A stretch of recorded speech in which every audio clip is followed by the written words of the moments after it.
Welcome to rise study IQ। आज के session में आपका स्वागत है।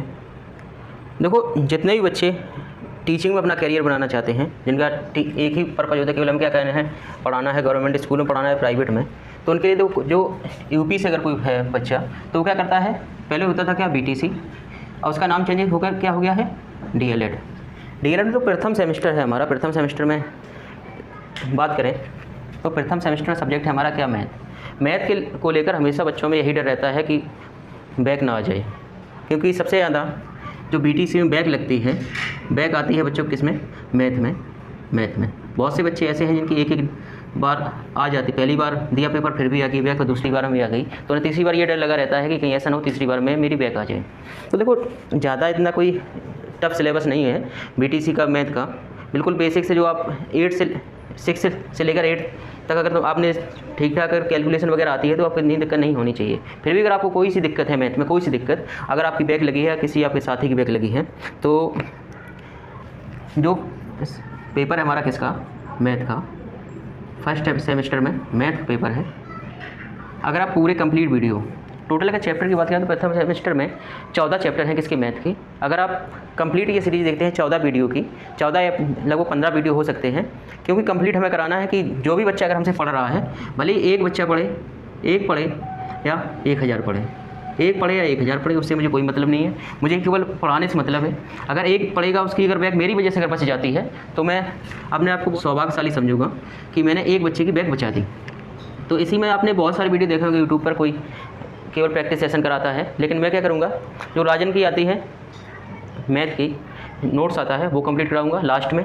पहले जो 14 चैप्टर कैसे पढ़ना है, बच्चों को क्या होता है यही पता रहता है हम कैसे पढ़ना है। वो सिलेबस जैसे देखते हैं उन्हें लगता है क्या पढ़े हम, कहाँ से तैयार करने हैं। तो प्रथम सेमेस्टर जो मैथ का सिलेबस है, मैथ का गणित का जो पाठ्यक्रम है, गणित का पाठ्यक्रम, अगर पाठ्यक्रम की बात करें गणित के पाठ्यक्रम में जो सबसे पहले हमें पढ़ना होता है, क्या पढ़ना होता है। अच्छा एक बात बताऊँ कि वस्तुओं के लिए क्या करते हैं, संख्याओं का प्रयोग। तो पहला चैप्टर हमारा क्या है, यही हमारा पहला चैप्टर है, संख्या ज्ञान। पहला चैप्टर क्या है, संख्या ज्ञान।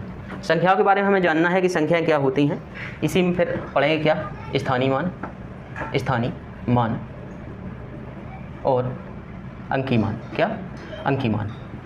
ये हमारा रहेगा क्या, फर्स्ट चैप्टर। दूसरा चैप्टर आएगा, अरे दूसरा चैप्टर में कुछ नहीं, केवल क्या करना है आपको नॉर्मल गुणा और भाग। सिलेबस ऐसा लिखा है गुणा संक्रियाएं और भाग संक्रियाएं, अरे नहीं डरना है। ऐसे पढ़ाऊंगा कि आपके जो मैथ के 25 क्वेश्चन हैं, 25 क्वेश्चन अगर आपके अभी तक बैक लग के अगर आपके 5 या 6 क्वेश्चन, 5 या 6 नंबर आ रहे थे, 5 या 6 अंक अगर आपको मिल रहे थे, तो पूरी सीरीज़ देखने के बाद आपकी बार आपके 20+ अंक आएंगे ही आएंगे। अगर आप सही से कर लेते हैं पूरे कंप्लीट तो आपके 25 में 25 कोई नहीं रोक सकता, पूरे आते हैं नंबर। मेरे खुद हर सेमेस्टर में कोई भी सेमेस्टर ऐसा नहीं है जिसमें 24 से कम नंबर आए हो, किसमें, मैथ में। किसी भी सेमेस्टर में 24 से कम किसी में नहीं है, 24-25 हमेशा रहते हैं। उसके बाद तीसरा चैप्टर पढ़ेंगे क्या, भिन्न। अच्छा, भिन्न क्या होता है, भिन्न नॉर्मली एक बात समझो, अगर आप कोई चीज़ अगर आपके घर में बनी है, मान लो पिज्ज़ा बना है आपके घर में दो भाई हैं और आप 2 भाई हो और माता पिता। तो आप जब बांटोगे तो कैसे बांटोगे, बराबर। पूरे को कितने भाग में बांट दिए, 4 भाग में। तो एक को कितना मिलेगा, एक। आप कितने भाग किए थे, 4, तो एक को कितना मिला, 1/4। ये क्या हो जाएगा आपका भिन्न की संक्रियाएं और गणितीय संक्रियाएं। ये रहेगा हमारा कौन सा, तीसरा चैप्टर। उसके बाद चौथा चैप्टर में क्या पढ़ना है, चौथे चैप्टर पढ़ना है दशमलव की अवधारणा। दशमलव क्या होता है,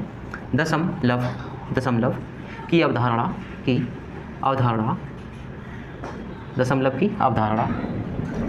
ऐसा नहीं है कि अगर आप BTC नहीं कर रहे हैं तो अब अगर ये सेशन देख लेंगे तो आपको नुकसान कर जाएगा। अगर आपको लगता है कि हमारी मैथ अच्छी नहीं है तो आप देख सकते हैं।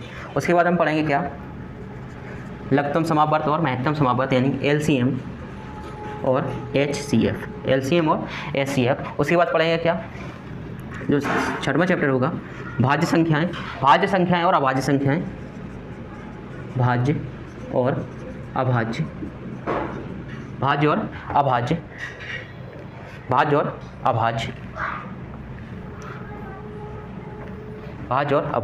उसके बाद 7वां चैप्टर पढ़ेंगे क्या, प्रतिशत। 8वां चैप्टर रहेगा हमारा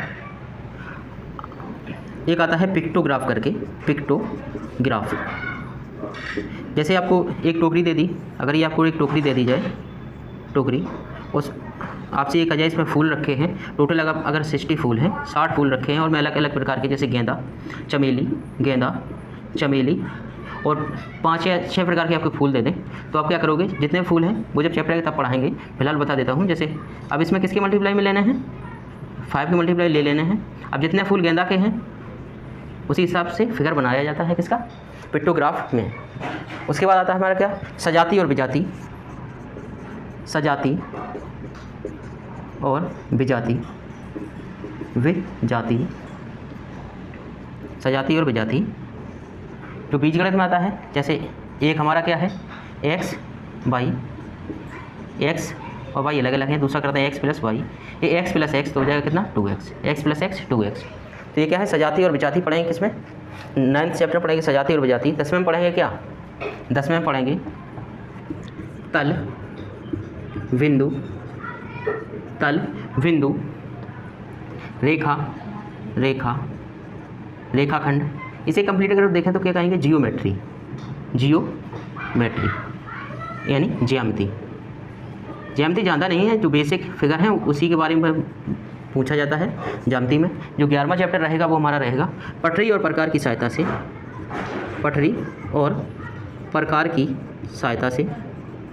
से केवल कितने, 60 अंश और 90 अंश और 120 अंश, 60 डिग्री, 90 डिग्री और 120 डिग्री का कोण बनाना है। उसके बाद 12वां जो पढ़ेंगे, 12वां चैप्टर होगा वो होगा कौन सा, कोण के प्रकार। वो भी कोण के सभी प्रकार नहीं पढ़ने, कोण के प्रकार कौन से, एक तो पढ़ना है न्यून कोण, फिर पढ़ना है हमें क्या, समकोण और अधिक कोण। अब न्यून कोण क्या होता है, ये अगर 90 डिग्री है, 90 डिग्री के अगर इस साइड 90 से क्या कम अगर कोई कोण है तो वो क्या, न्यून कोण, और जो कोण 90 डिग्री है उसे क्या कहते हैं, समकोण। और जो कोण देखो ये क्या है, 0 डिग्री, ये 90, जो कोण 0 और 90 डिग्री के बीच में होगा वो क्या कहलाएगा, न्यून कोण, और 90 डिग्री वाला कहलाएगा समकोण, और 180 से 90 के बीच में जो कोण बनेगा वो क्या कहलाएगा, अधिक कोण। उसके बाद जो 13वां चैप्टर पढ़ेंगे उसमें पढ़ेंगे हम त्रिभुज, आयत, वर्ग तथा वृत्त। इनमें ज़्यादा नहीं, केवल बेसिक जानकारी पूछी जाती है। उसके बाद लास्ट चैप्टर होगा हमारा वो होगा परिमिति या बोलते हैं क्या, परिमाप या पेरीमीटर। तो ये हमारा कंप्लीट डीएलएड का जो प्रथम सेमेस्टर जो गणित का पाठ्यक्रम है उसका कंप्लीट सिलेबस है। इसमें कोई चैप्टर नहीं छूटा है। कंप्लीट सिलेबस लगभग ये मान लो चलेगा कितना, 20 से 25 आवर, 20 से 25 घंटा में कंप्लीट क्या करनी है, मैथ में खत्म। उसके बाद क्या करनी है, प्रैक्टिस। आपकी बैग इस बार ना आई, अगर पिछली बार आई है आपकी तो इस बार नहीं आएगी। अगर कंप्लीट आप देखते हैं तो जितने भी आपके दोस्त हैं जिन्हें लगता है मैथ में डर, तो उनसे कह देना कंप्लीट सिलेबस पढ़ाया जाए। कल से आपको डेली दिन में मिलेगी एक क्लास, रिकॉर्डेड क्लास मिलेगी, लाइव नहीं मिलेगी, रिकॉर्डेड मिलेगी, जिसमें आपको क्वेश्चन इस साइड दिख रहे होंगे। उस साइड में कंप्लीट सॉल्यूशन कराऊंगा, वो भी ऐसे कराऊंगा कि आपको ये नहीं लगेगा कि हम बोर हो रहे हैं इस क्लास में और हमें मैथ हमने कभी नहीं पढ़ा था, हमें मैथ कभी समझ में नहीं आता है। तो एक बार देखिएगा कंप्लीट सेशन, उसके बाद आपको पता चल जाएगा किस प्रकार की मैथ हो जाएगी तुम्हारी। और जितने डीएलएड नहीं कर रहे हैं, जैसे डीएलएड नहीं करते हैं तो अदर कम्पिटेटिव एग्जाम की तैयारी करते हैं, जैसे आप अभी तो मान लो आप फर्स्ट सेमेस्टर का एग्जाम दे रहे हो, भविष्य में जब यूपी टेट देंगे, आप यूपी टेट देंगे या सी टेट देंगे तो उसमें भी क्या होता है, यूपी टेट में 30 नंबर की आती है, 30 क्वेश्चन आते हैं मैथ के। यहाँ पर सी टेट में 15 पेडागोजी आ जाती है, पेडागोजी आती है, 15 के आते हैं न्यूमेरिकल, 15 क्वेश्चन न्यूमेरिकल के आते हैं। तो यहाँ भी तो वेटेज मिलेगा आपको। अगर यहाँ से अभी आपको डर लगेगा तो एक जो व्यक्ति डीएलएड करता है, कोई भी पर्सन हो, अगर वो अपने 4 सेमेस्टर में जो 4 सेमेस्टर हैं, 4 सेमेस्टर में से चारों सेमेस्टर में अगर अच्छे से मेहनत करता है तो मेरा खुद का ये मानना है कि उसे कभी भी किसी इंस्टीट्यूट के पास जाने की ज़रूरत नहीं पड़ेगी। किसके लिए, यूपी टेट और सुपर टेट के लिए कभी नहीं जाने पड़ेगी। क्योंकि अगर वो चारों सेमेस्टर जितनी बुक्स हैं उन्हीं को फॉलो करता है तो, क्योंकि जितना पाठ्यक्रम यूपी टेट वो डीएलएड का चारों सेमेस्टर का है, उसी में से सब आता है क्या, यूपी टेट और सुपर टेट। तो आपको क्या कहना है कि चारों सेमेस्टर को अच्छे से तैयार करना है। उसके बाद जब आप देंगे टेट तो आपको टेट के टाइम पर कोई दिक्कत नहीं होगी, आराम से 30 में 30 क्वेश्चन बना पाएंगे आप। तो देखो ये था हमारा आज का सेशन। अब कल से आपको डेली क्लास मिलेगी मैथ की। अगर आपको कोई अदर सब्जेक्ट में अगर दिक्कत है, वैसे मैं केवल मैथ ही कराऊंगा क्योंकि मैथ में सबसे ज़्यादा दिक्कत मैथ में ही होती है बच्चों को, तो मैथ हमें कंप्लीट करानी है बोर्ड पर ही बढ़िया से। तो मिलते हैं कल की वीडियो में, तब तक के लिए धन्यवाद।